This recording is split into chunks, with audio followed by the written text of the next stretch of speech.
चलो मैं आप लोगों को बताता हूँ कि ओटी में बिना गलती का प्रोटोकॉल मेंटेन करके कैसे काम करें। अगर आप न्यू हैं ओटी टेक्नोलॉजीज में और या फिर आप कोर्स कर रहे हैं तो ओटी में जाने से बहुत कोई लोगों को स्टार्टिंग में डर लगता है कि वहां जाकर के कैसे काम करेंगे। तो चलो बताता हूँ कि स्टेप बाय स्टेप आप क्या क्या काम करेंगे। सबसे पहला प्रोटोकॉल, ओटी में इंटर करने से पहले चप्पल को चेंज करना। चेंज करने के बाद आकर के आपको ड्रेस चेंज कर लेना है। हाथ धोने के बाद आपको ऑपरेटिंग रूम में आना है और बिना कंफ्यूज हुए सारे मशीन को चेक करना है जो कि उस सर्जरी में लगने वाला है, इंक्लूडिंग लाइट। सारे मशीन चेक हो जाने के बाद ओटी रेडी हो जाएगा। आपको ओटी रेडी हो जाने के बाद आपको जो उस सर्जरी में लगने वाले एनेस्थेशिया को आपको मालूम होना चाहिए कि कौन सा एनेस्थेशिया होगा, स्पाइनल या फिर जनरल।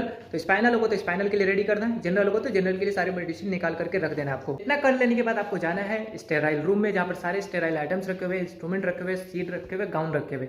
वहां से जाकर के जो सर्जरी में लगने वाले उतने ही आइटम्स आपको लेकर के आना है और एक एक्स्ट्रा भी लेके आना है ताकि अगर वो डिस्कार्ड हो जाए तो उसकी जगह पे वो यूज कर सके। उसके बाद आपको ट्रॉली लेआउट करना पड़ेगा।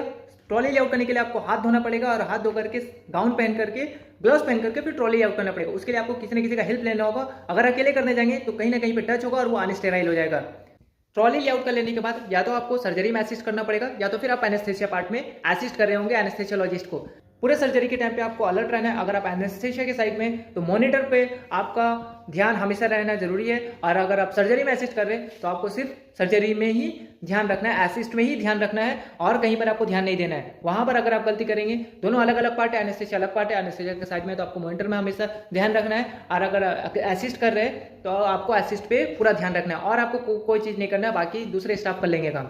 सर्जरी कंप्लीट हो जाने के बाद आपको फिर से सारे मशीन को ऑफ करना है और अच्छे से सारे तार जो भी अटैच है मॉनिटर से उसको फिर से वापस से रखना है। इतना काम होता है एक ऑपरेशन थिएटर टेक्नोलॉजी।